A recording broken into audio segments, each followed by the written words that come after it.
And now you can start your lecture. Okay, thank you so much for this very nice invitation, Ira. It's really a pleasure to be here.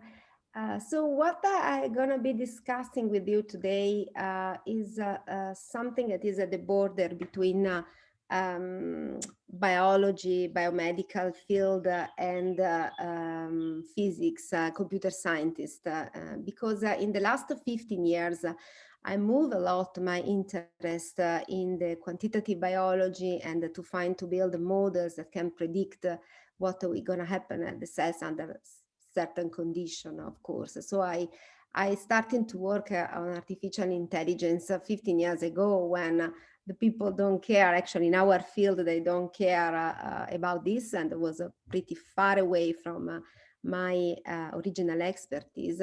And now all the people talk about this. So I became actually a digital health involved and expert, I would say, long time ago. So I come from Milano, from the Center for Complexity and Biosystems of the University of Milano, but now I'm still till July in München at LMU at Ludwig Maximilian University in München. So what is the problem? Cancer, we know very well that is still an unsolved problem. And one of the main issue nowadays is metastasis, because in particular I worked, and I'm still working a lot on melanoma. And we know very well that once melanoma becomes metastatic, is pretty impossible, those uncurable, is very hard. There are a lot of resistance and other kind of problems. So metastasis is a big problem nowadays.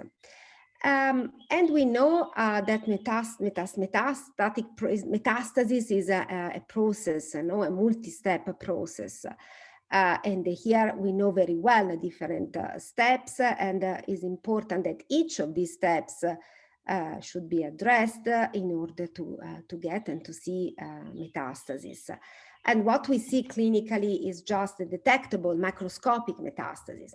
Maybe there are others around microscopic and we are not able to detect, or maybe they don't give any kind of symptoms, so we completely miss them. And in particular, I would say the circular tumor cells becomes pretty interesting, because give us the possibility, if we are able to track or to track in some way what will happen at these cells, what kind of cells they are, and where they are going. So to predict maybe where they're going and what happens in the future, in the near future. So what is the outline today? What I want to discuss with you.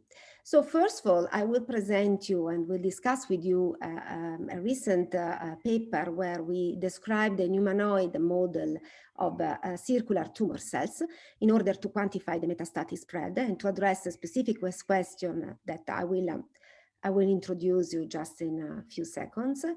And the second part, I will talk about one real recent work about the predictor of aggressiveness. In this case, our question is, I have a diagnosis of a primary tumors. I want to know if that specific patient will give rise a metastatic one. So how much will be the aggressiveness of that specific tumors with that specific biological characteristics. And I will tell you about the case of triple negative breast cancer that we considered in particular. Okay, starting with the first point. So the paper appears in 2020 on iScience, and is, as you see by the title, metastasis prediction from a humanoid model or circulating tumor cells. What we did is to carry out a high resolution method for the spread of circulating tumor cells through the circulation system. So in this case, we considered only the blood system, not the other kind of, the lymphatic one, for many different reasons that I will tell you later on. And we used this model to estimate the contribution of blood flow to metastasis.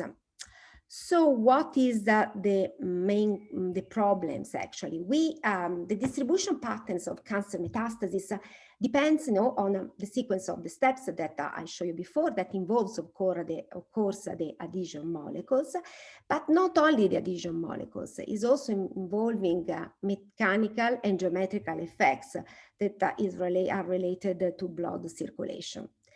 So it's still unknown how much each of these two aspects contributes to the metastatic spread of a specific tumor. And that was really our question.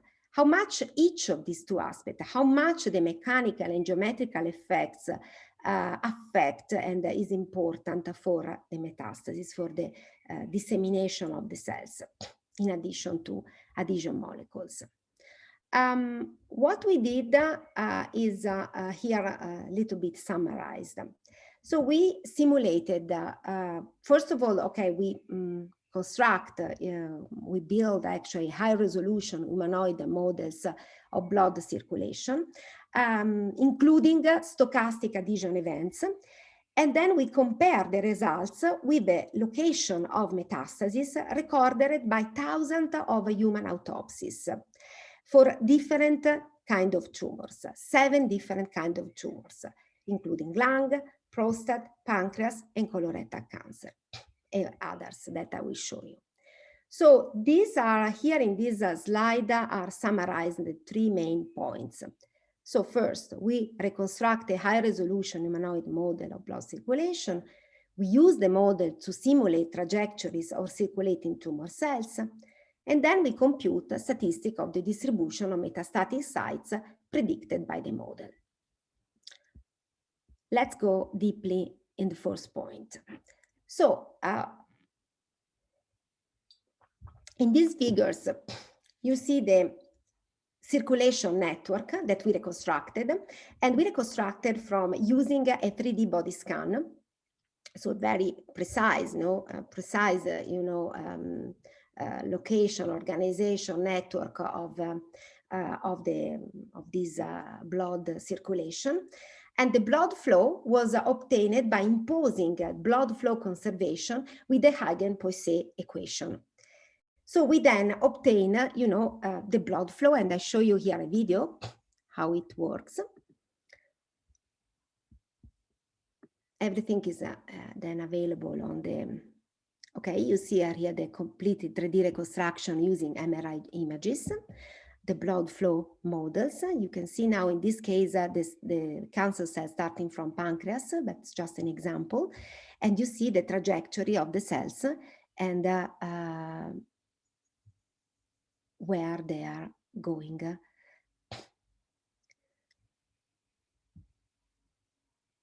Exactly, and the cells can move, follow the bloodstream and then branching and moving around. We simulate then the CTCs, so the circulating tumor cells, and we can now follow them and compute how many, where they are going, how many cells, quantifying how many cells are going on specific targets and which targets are they going on. Okay, this is the model, so you have an idea how it's going to work. And then what we did, we used this model to simulate exactly the trajectory of circulating tumor cells.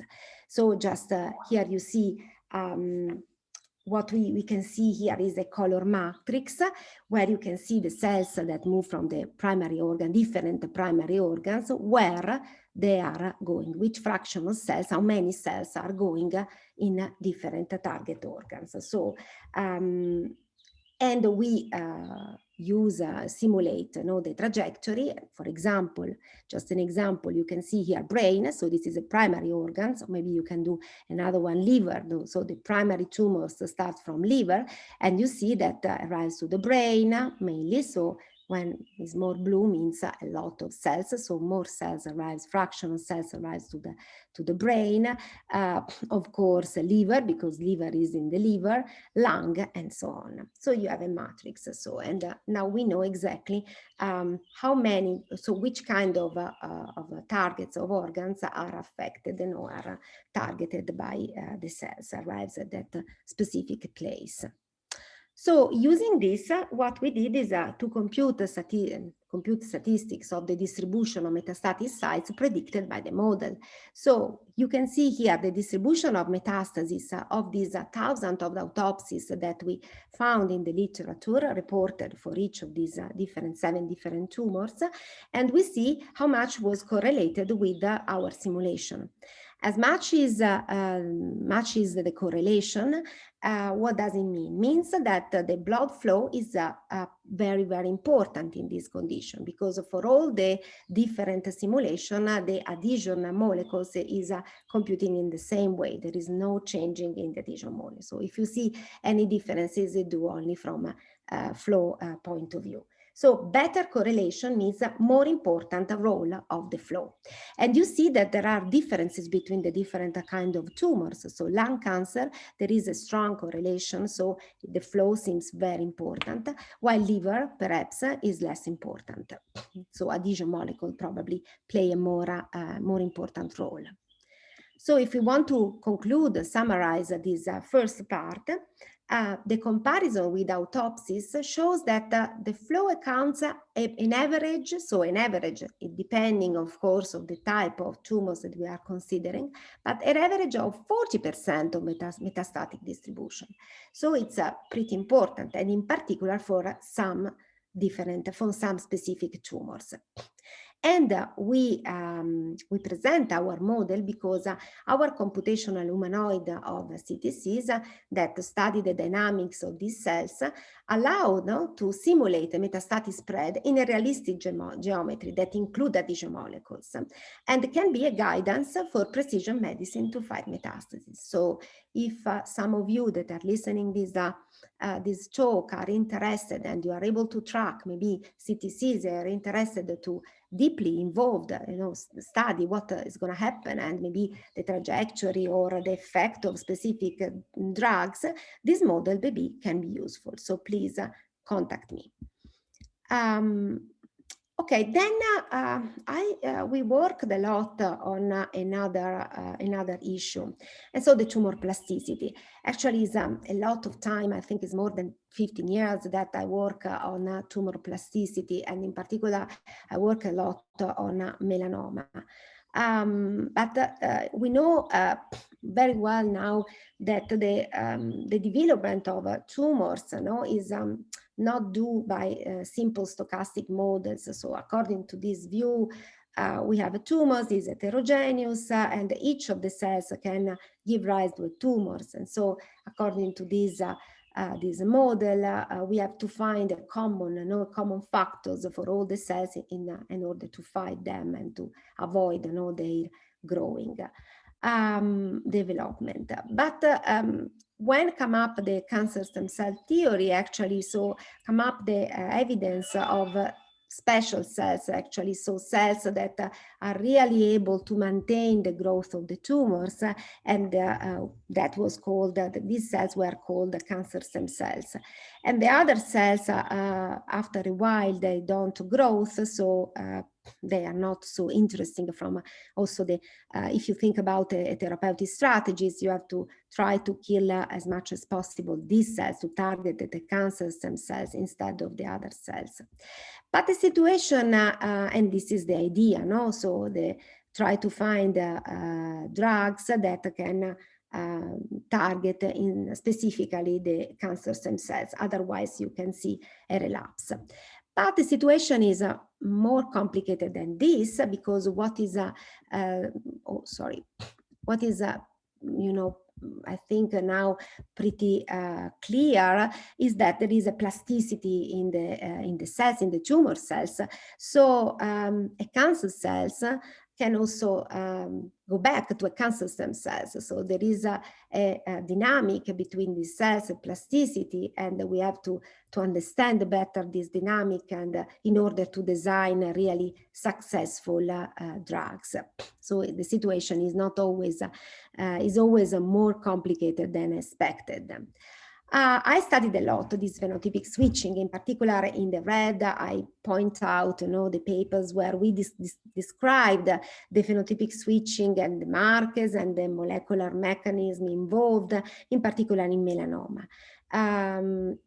More recently, our group identified a microRNA, macroRNA 222, that seems to play a very important role in the phenotypic switching of melanoma cells, and this is was described for the first time in Scientific Reports of 2015, then more recently in 2019, and the last one in 2020, where we really described the role of this macroRNA in the communication between the cells.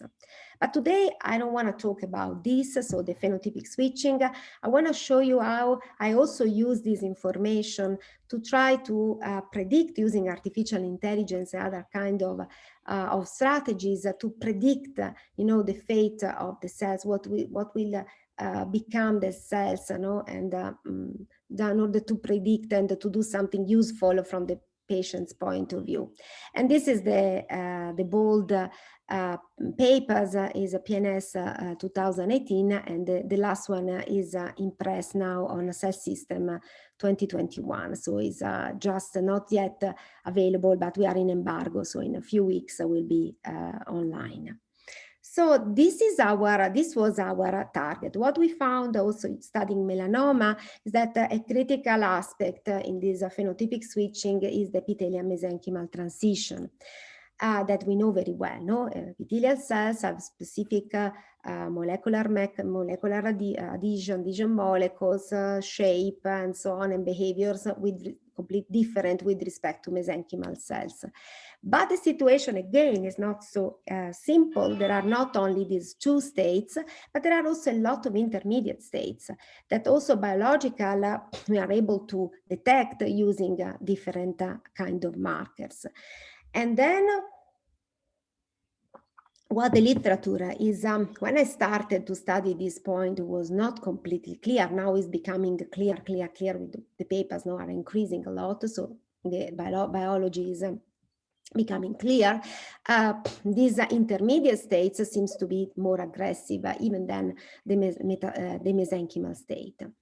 What we did in the PNS was to starting to do something predictable, so something that we can use to predict what will be the fate of the cells. And so we built, the EMT pathway in silico. So we use this Boolean network model for EMT, and we started for a model that was previous published by Stanaway in 2015, but was not, enough that model. Why? Because there were not the link that here are shown in yellow, but they are critical, this link, because without that, the MT is not reversible. In the Stanaway, in that model in 2015, the model allows only the transition between E and M, but that was not reversible. And this is not the case, because in this case, these are, the two states can also revert each other. And so we put these nodes that are critical. We described and we realized that were really critical. And now we have the possibility to simulate the complete pathway of EMT. So a network state means a cell phenotype. Using these pathways, we can now explore, so switch on or off specific genes. So we explore the pathway, the landscape. And what we found, of course, that there are two different states, as expected, the E and the M states, that here is in green, the epithelial phenotype and the mesenchymal phenotype. But we also found, very surprising, that there are a lot, an infinite, so a lot of intermediate states, not just few of them, but we found a real landscape of intermediate states. And that is very interesting because, of course, from the biological point of view, we can just identify some of them because we use markers. Markers are not absolute. We have markers that we really don't know which kind of markers we have to use to identify all the different states. But from the computational point of view, we see that the cells have different states that can exist in a different multiple states. So there are many intermediate states. So what we did is to use, of course, this model with data and see if really was able to predict what is going to happen at that patients. And we use in that case, the head and neck cancer. So here you see that in this case, we have in the blue cells are cells that are tumor cells that are at the center of the tumors and show an epithelial phenotype, while the red cells that are at the border show more mesenchymal and even hybrid states. And what the people that did this work, this paper described, was that the cells that showed in a hybrid states in terms of RNA-seq, so the transcriptional, they look to be more aggressive. So they look to be more metastatic. They detach and give rise to metastasis. So what we did is to analyze the RNA-seq of the blue cells and the red one using our model, so the MT landscape. And what we found is that, of course, the cells that are blue and are more epithelial, we found, of course, in the landscape of the epithelial cells. You can see here they are in the green. So all this point represents the cells. But the cells that are in the hybrid states actually are in the hybrid states according to other models. So they are in the different space. I cannot tell you more about the math and the systems, how it works, but anyway, the cells that you see in this part of the space are hybrid one. So we have now the possibility using the RNA-seq to predict what will be the fate of that cells, because the cells that are in the hybrid states, accordingly to at least this paper, are more aggressive. So they are more prone to give rise metastasis. This is the paper, and that is, the view that we had of this paper. So the landscape, we can now explore the landscape of the cells. And when the cells with the specific transcriptome are maybe this, this red hill, means that high risk, so means a high hybrid states and means a high aggressiveness. While the cells have transcriptome RNA-seq in the blue valley, means the cells are less, probability, the risk to give rise to metastasis is lower, low risk. Okay, then we use this first, part actually that was useful to build at least the importance of MT and the models of MT. But then after that, we developed a platform that we called Ariadne. Ariadne, we use this platform and we change, of course, we modify a little bit the models. We did a lot of other stuff. And this platform, using artificial intelligence, we focus in this case on breast cancer for different reasons. First of all, because there were a lot of data. We needed a lot of data to carry out this platform. And this is really the first platform that is able to do a precision medicine approach. And I show you why. So what is Ariadne? Ariadne is a general algorithmic strategy to address the risk of metastasis from transcriptome data. In particular, we focused this platform on triple negative breast cancer. You know very well that this I don't have to tell you, but is just a subtype of breast cancer with poor, very poor prognosis with respect to the other subtypes, and still with no clear strategic, pharmaceutical strategy. So there are still no drugs that should be developed more specific for this kind of tumors. Ariadne, what did? Identifying a hybrid epithelial mesenchymal phenotype by mapping gene expression data into the states of Boolean network model of the EMT pathway that I showed you before. Using this mapping, it is possible to stratify the patients according to their prognosis. So we just in summary, this is the summary of the paper. We collect transcriptome with the non-clinical history, so we know for each patient the transcriptome, so their NSEC, all the clinical records means that patient was successful in the or maybe go to a very bad metastasis. We project transcriptome on the landscape using a Boolean model of the EMT with the many modifications with respect to the paper that I showed you before. And so we explore the phenotypic landscape. And then what, that allow us to have the possibility to have a patient stratification. And so we identify hybrid phenotypes and we stratified low risk versus high risk patients. I can show you, this is one of the main pictures, I think, of the paper. You see here, each of these dots represents a patient. Here you see most of the patients are in the epithelial landscape, but some of them are in these hybrid states. And when we look, the relapse-free survival up to 5 years with respect to the time, what we found is that the patients that showed in hybrid states have a lower, so a higher risk, so are patients at a high risk, so low survival, with respect to the patients that have an epithelial phenotype. So in other words, now we have a strong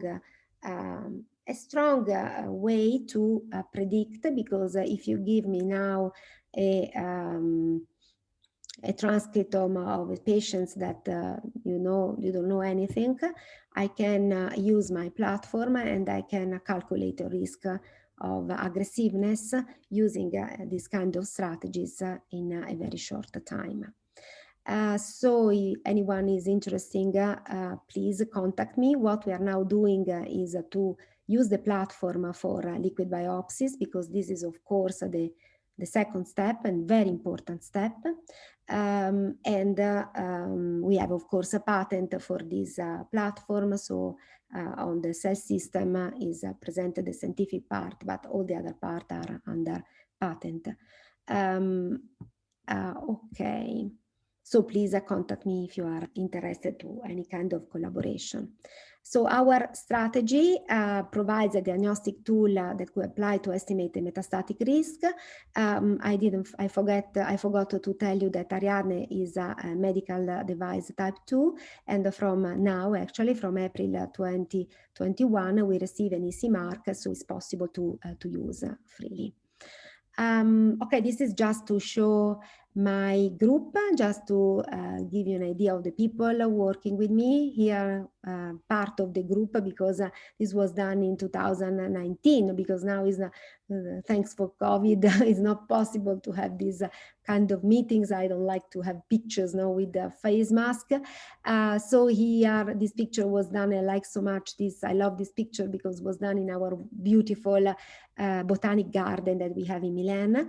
But I moved actually, in 2019, I moved to München at LMU for a visiting professor that was in a year, and now I postponed for another year.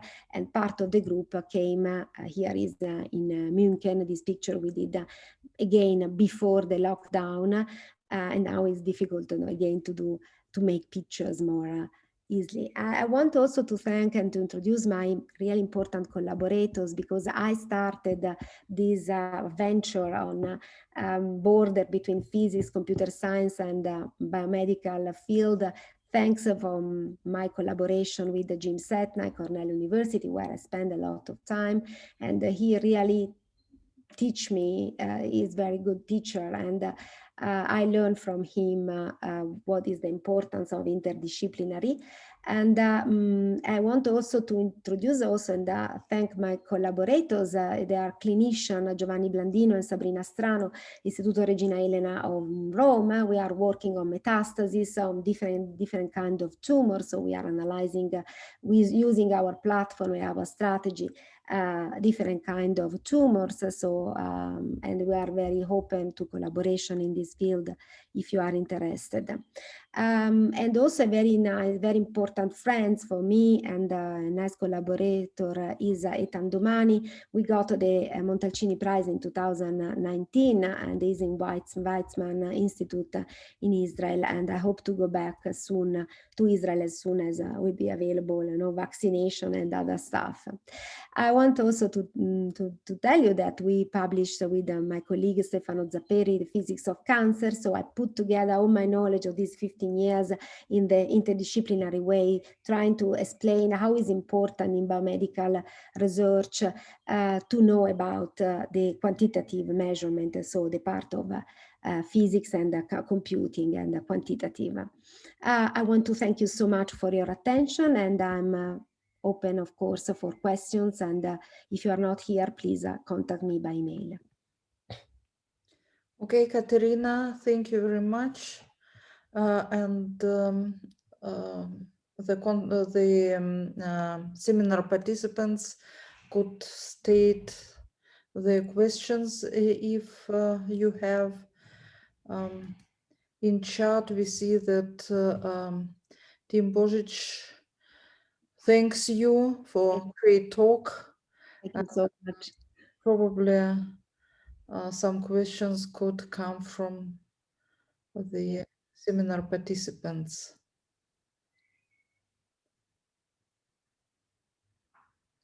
Anyway, if you don't have questions, you can contact me. Maybe you need to think about questions or I don't know, ideas. Oh, please. Hi. Hi, Yeah, Caterina. very has. Yeah, so nice to meet you and very great talk. Even I was late, sorry, but I was able to catch the last few very interesting slides. So concerning of your Aridana system, so you for the artificial intelligence for the prediction. So is it also possible to make for other cancer types? Thank you for this question. If we have, for example, the single cell sequencing data or the RNA sequencing data, right? Normal RNA sequencing. Yes, thank you so much for this question. Yes, first of all, Ariadne is very flexible, actually can adapt to different kind of tumors. And that's what we are now doing. We are working on other kind of tumors. And it's a matter of data. So if you have data or if you are interested in specific tumors, yes, we can adapt the platform. There are colleagues that, contact me because they are interested in prostate cancer. And now we have a lot of data on prostate cancer. We are adapting the platform to this tumor. Also, lung is very interesting, and stomach. That's the tumors that we are now working on. The second point, single cells, yes, of course. We have other tools also that are able to capture, and extract information from single cells. Is not super easy always because you have a lot of noise, and so we work a lot about that. So try to take off all the noise and extract information. Yes, the platform works very well also from this point of view. We don't have the experience for all kinds of tumors. It's also a matter of data. How good are data? How much these data that you have are good? But for the tumors that we analyze, of the single cells that we analyzed, yes, we got good results. If the data are good, yeah, it works well. Thank you very much for this very promising information. Yeah, so maybe later we can also send you email to discuss our project. Yes, be free. And also for the slides, what you show with this survival curve with this sequencing data, I see you have this mesenchymal and epithelia and the mixed ones. So what that mixed ones means, I mean, the three curve that Very important means the mixed ones, so the hybrid states, are cells that are more metastatic. They are high risk to go to metastasis. So that's the target actually, and this is the very important cells that important state of the cells that you have to catch. And the platform is able to catch this state of the cells. So when you have these hybrid states, means more aggressiveness, high risk, high probability to have a metastasis, to develop a metastasis. Yeah, for instance, for your platform, it's kind of like a prognosis.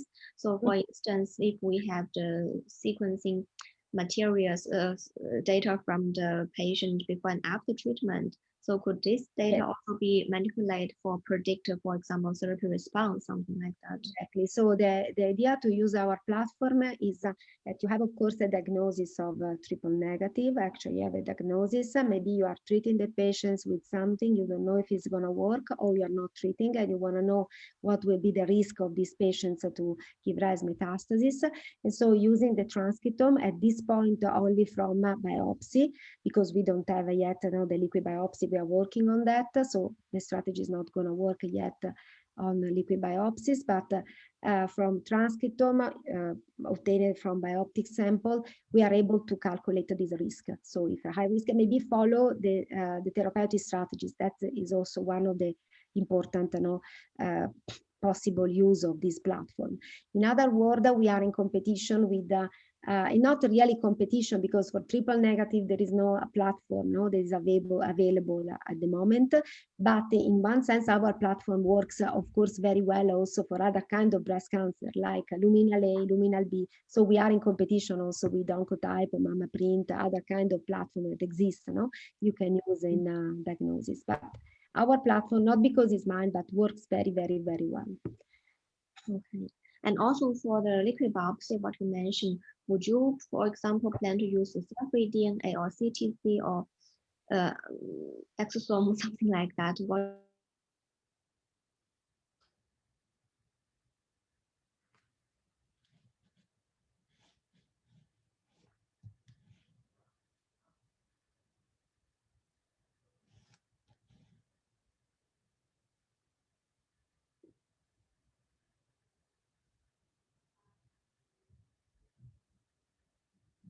issues, and is again is a matter of data, how much these data are good, because there are a lot of noise sometimes, so it's not possible to extract information, but it's going to work. We are working not only on blood samples, but also on urine. So not necessary. So we are trying to figure out the strategies that maybe can be successful on one side or on the other.